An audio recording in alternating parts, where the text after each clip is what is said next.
All right, at this point you should be here. Maybe you chose a different set of cool colors or you chose warm colors. Either way, you're good to go, as long as you stuck with all cool or all warm.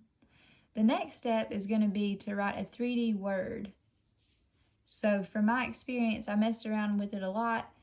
It looks like, to me, 3 to 4 letters are the best options. Anything more than that looks kind of crowded. So I'm going to stick with 3 letters. Okay, it's going to be kind of tricky, so you really got to pay attention. First step, and I don't normally do this, but I'm doing it now because I think it'll be easier for you. But once you do this, you cannot go back, and that's merging layers. So when I click this layer, I can click merge down, and it's going to merge with the next layer down, and it's going to make it one. So at that point, I can't make mass changes without affecting the whole picture. So I'm going to keep merging until I have only one layer. So again, just click and then click merge down. Okay, you'll just be left with a background layer. All right, next step. I'm going to take down the opacity just so I can see what I'm doing. Okay, that looks about good. Okay, step 3, we got to set up some guidelines. Now I'm going to zoom out just so I can see where I need to be. So click the plus sign, click draw layer, and you're going to need your ruler. So to get the ruler, you click shapes and then the ruler tool. Okay, I want my name to be pretty big, and then I'm going to choose a color that's going to show up pretty well. And I want the top of my name to be about there and the bottom to be about there. Okay, and then I'm going to mark my center. So mark your center, and everything's going to go back to this center that we started with in the very beginning. Okay, next step, we're going to write your name or your word. So click the plus sign, click draw layer. And you're going to choose the color that you're going to work with. So remember, if you chose a cool background, now you're choosing a warm color for your word. And if you chose a warm color for your background, now you're doing a cool color for your word. And the reason is that it'll stand out. Otherwise, it's going to be hard to see. Your eyes are just going to blend it all together. So my color is going to be like a hot pink. Okay? Go ahead and write your word. And these guidelines are just to help make them about the same size. Okay, next step, fill it in with that color. Okay, next step, you're going to go back to your guide layer. Okay, now you're going to pull this layer and you're going to put it on top.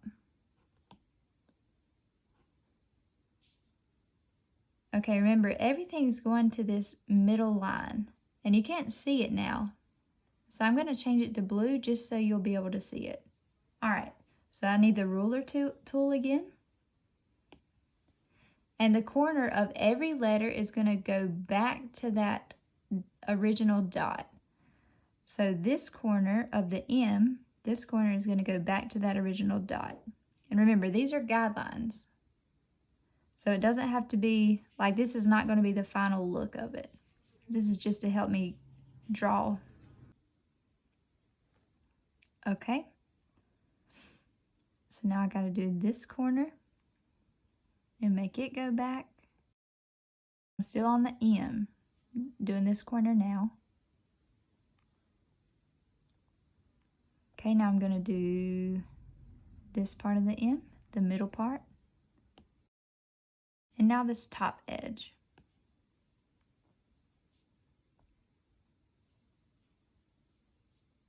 And this is called using 1-point perspective.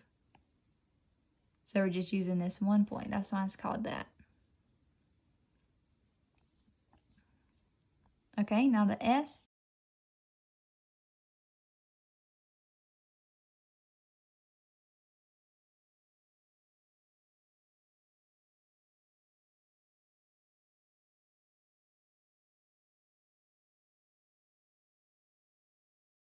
Next step. I'm going to lower the opacity on this one. And then I'm going to add a new draw layer. Okay, using the same color, I'm just going to get a base of how far back I want these shadows to go. And I want that M to end about right here. Okay, so on this one right here, all of that's going to be colored in. Okay, next I got to decide about this shadow right here. So I want it to end about right here. Okay, so when you're doing these shadows, like this line just needs to be parallel with the line of the actual letter. And then that's gonna make it look good. Okay, I'm gonna go ahead and draw off all the lines that I'm really actually gonna use, just so it'll be clearer to me. Okay, this S needs to go back here. S's are tricky, okay? So it's gonna show a little bit right here. This part's gonna need to go back, and then I'm gonna follow that shape. Okay, the G's gonna be a little tricky also. So go ahead and start that line where you see it on the top and the bottom. And then you just gotta follow this line, but just a little farther back. Okay, now, next step. You're gonna hide these guidelines because you don't need them anymore. So click that I. Okay, so it still looks pretty messy, but I promise it's gonna look good. Click the plus sign, and it's a new draw layer. All right, I want the actual shadow to go behind the word. So I'm gonna grab this and I'm gonna drag it down behind my word. And I'm gonna go with a black outline because I think that makes everything look way better. Okay, then you just gotta follow the lines that you've made yourself.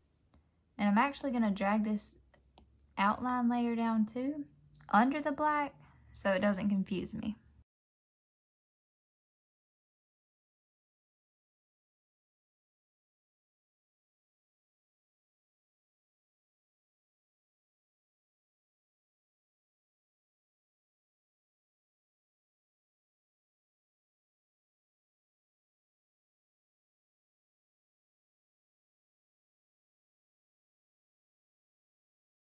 All right, not bad. So let's delete this second guide layer that we created, or at least hide it. And then there may be some spots where you need to clean up.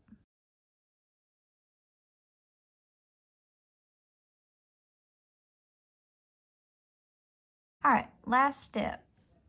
You're gonna go back to your background layer and you're gonna increase it all the way.